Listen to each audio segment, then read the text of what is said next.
Si vous suivez attentivement cette vidéo, l'intégrité et vous feriez une seule personne. Suivez attentivement. Isaiah, il faut l'envoyer. Prenez-le. Peu importe, tu vis où? Tu dors où en ce moment? Où tu gagnes? Où tu gagnes, tu dors.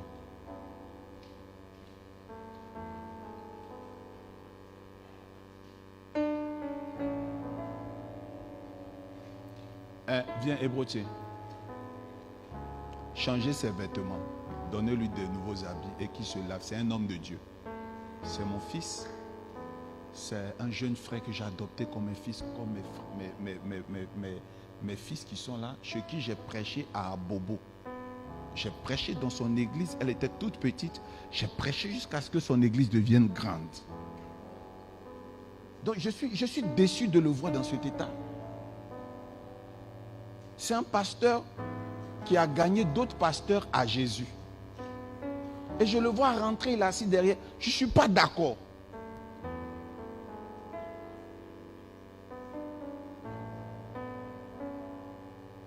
Je ne suis pas d'accord.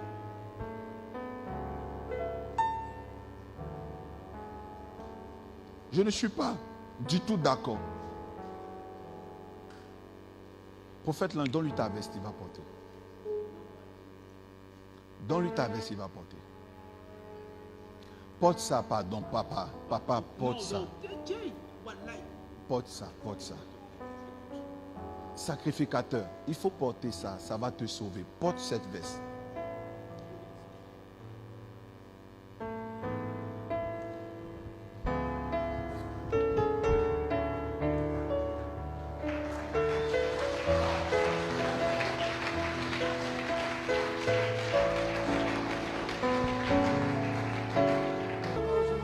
Moi, les gens racontent tout sur moi. Ils veulent briser mon ministère. Mais ne tombe pas à cause de ce que les gens ont dit. C'est qu'ils t'ont fait.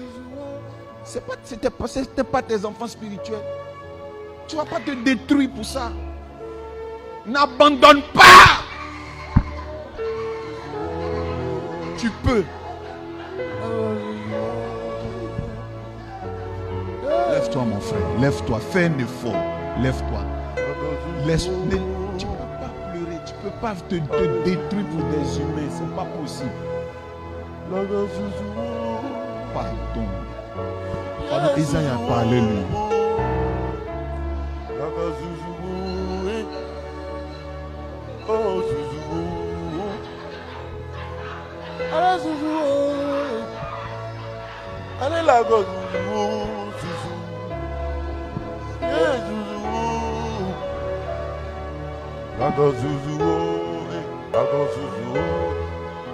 Pardon.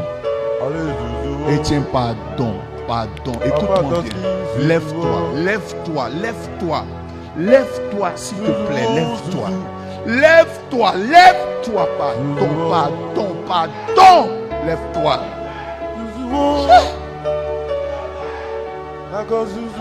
Père spirituel de pasteur.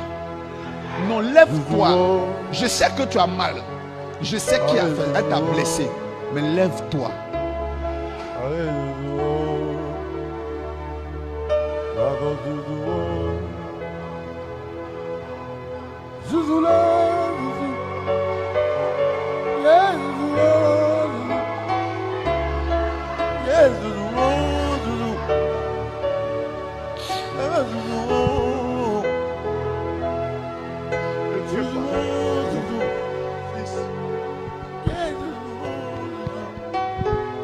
Je vais me battre.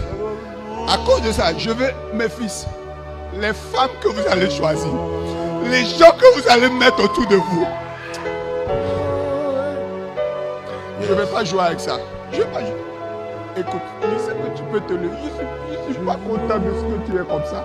Pardon, lève-toi. Prophète l'ange, Isaïe, qu'est-ce qui s'est passé? Où j'étais? Je me suis battu, ce qu'elle a fait. Je t'ai fait sortir de prison. J'ai lutté, j'ai lutté. Tu as repris le ministère. Je sais pas, je te revois comme ça. Pourquoi? Qu'est-ce qui s'est passé?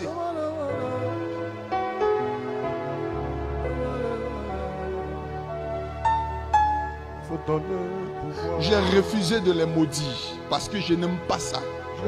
Mais quand je te vois comme ça, que Dieu apaise mon cœur. Je n'ai pas envie de maudire quelqu'un, mais que Dieu te relève. C'est tout.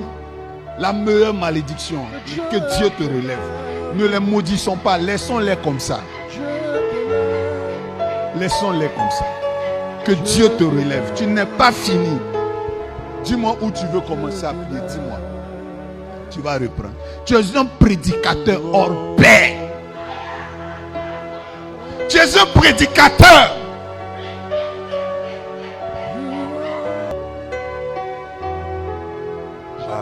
Je n'ai pas vu à Bobo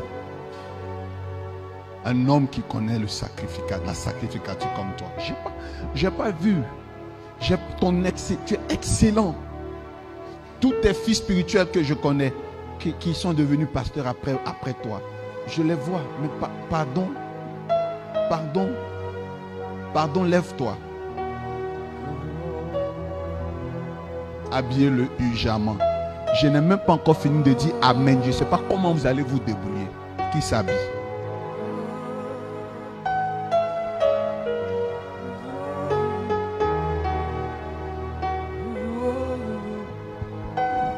Ce sont des gens qui traversent des périodes très difficiles. Je ne sais pas pourquoi. Pendant qu'ils pleurent sous mes pieds, Dieu me dit, voilà quelqu'un qui partait vers la dépression aussi à cause des épreuves de la vie. Vous savez, vos pasteurs meurent, mais il y en a qui pleurent.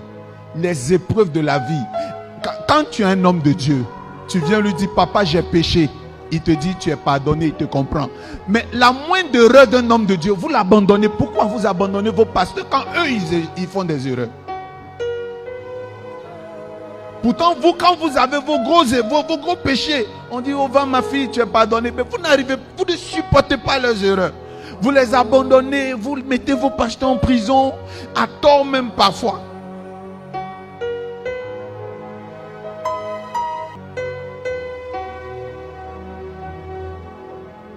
Et tiens, il a la colonne vertébrale qui est carrément.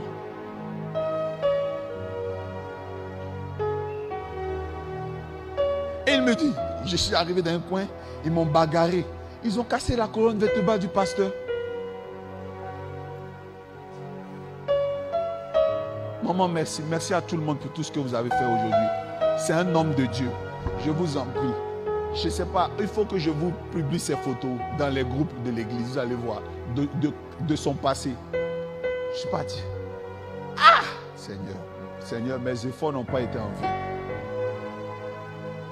Dieu, par mon canal, a permis qu'il sorte de l'anonymat. J'ai prié, on l'a suivi. Je l'ai aidé. Prêcher, l'église a grandi. Jusqu'à ce qu'il y ait une incompréhension, qu'il se retrouve à tort en prison. Ça lui a fait trop mal.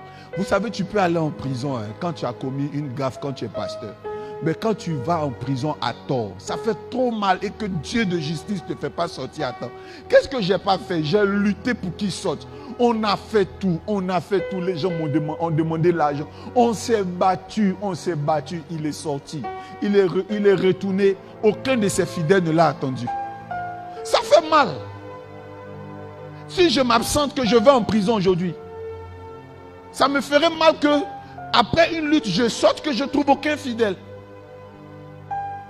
Or, si vous partez en prison, moi je vais rester là veiller jusqu'à ce que vous sortez, que je vous reprenne chez moi. Je pense que c'est tout ça qui lui a fait mal. Et ses filles chéries, ses filles adorées ne sont plus là. Je lui ai dit, bon, tiens l'huile, je prie pour toi, tiens l'argent, va. Essaie de trouver un endroit où tu vas prier. Je n'ai plus ces nouvelles, je le revois. Il est fatigué. Il a mal, il est fatigué. Je vois son cœur est déchiré.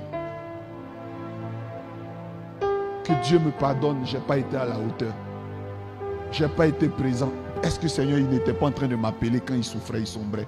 Maman, peut-être qu'il m'a appelé, je n'ai pas décroché. Peut-être qu'il m'a cherché, je n'ai pas été disponible. Je pense qu'il m'a cherché. Que Dieu me pardonne. Je n'ai pas été présent. Maman, mon fils. Je n'ai pas été présent.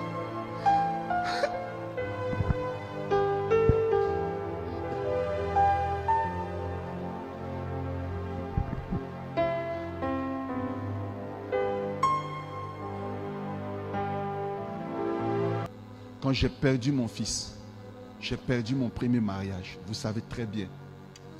J'avais tellement mal quand les gens disaient que je l'avais sacrifié pour faire le ministère.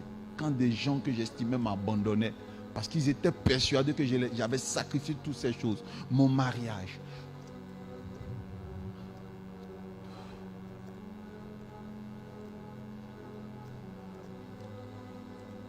Ma fille.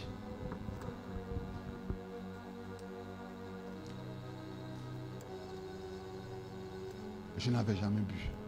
J'ai pris au clairon de l'alcool, j'ai bu. Et j'ai fait une overdose d'alcool, moi pasteur.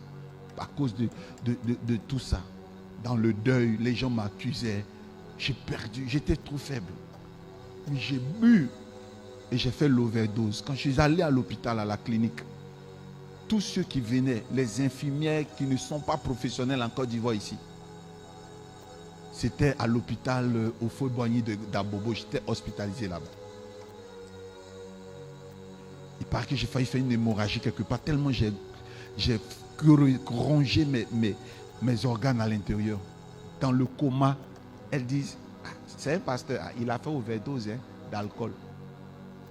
Quand j'ai pu me lever, le dimanche, quand je suis arrivé, l'église était vide. C'est les mêmes fils là, prophète l'ange, c'est eux qui me couvraient. C'est eux qui chassaient. Ils disaient, plus de visites, plus de visites. Ils sont allés menacer même le personnel. Pourquoi vous dites? Non. Mais écoute, ce qui m'a fait mal, je suis arrivé, j'ai vu personne. J'ai dit à mes fils, allons leur rendre visite pour savoir pourquoi ils ne sont pas venus. Mais les souris étaient hypocrites. Ils se moquaient de moi. Moi, j'ai bu parce que j'ai mal, j'ai goumé, j'ai bu. Tellement j'étais dessus. J'ai bu parce que ce que les gens disaient, j'ai bu parce que les gens m'ont abandonné au moment où j'avais le plus besoin d'eux. Grâce à eux, je me suis levé.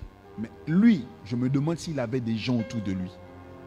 Moi, je me suis levé automatiquement et je n'ai plus jamais repris ça. Plus jamais, ça va m'arriver encore dans la vie. Mais lui, je vois qu'il est seul.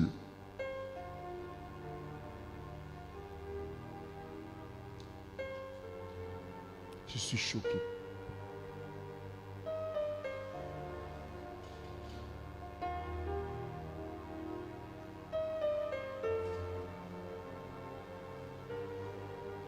Je mets ma main à couper. Lui seulement, Dieu ne l'a pas frappé.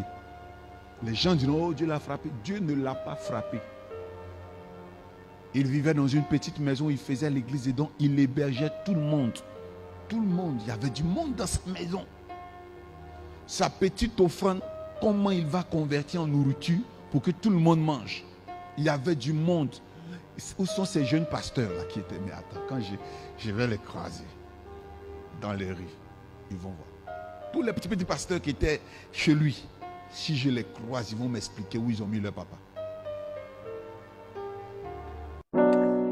Vous voyez, la majorité des hommes n'aiment pas les hommes ou leurs frères. Ils aiment les actions que les hommes posent. Alors que le Seigneur Jésus nous recommande de nous aimer les uns les autres. L'amour dont parle Jésus, c'est l'amour sans condition. J'aimerais adresser ce message aux leaders. Chers leaders, ne te décourage pas. N'abandonne pas la main de Dieu parce que les frères avec qui tu marches, parce que tes fidèles t'ont abandonné, parce qu'un tel ou une telle ne reconnaît pas le bien que tu lui as fait. Tu lui as fait de 1000 biens et à cause d'un mal que tu as eu à faire, ou souvent même à toi on t'accuse, la personne ou ces personnes t'abandonnent ou ils t'ont abandonné.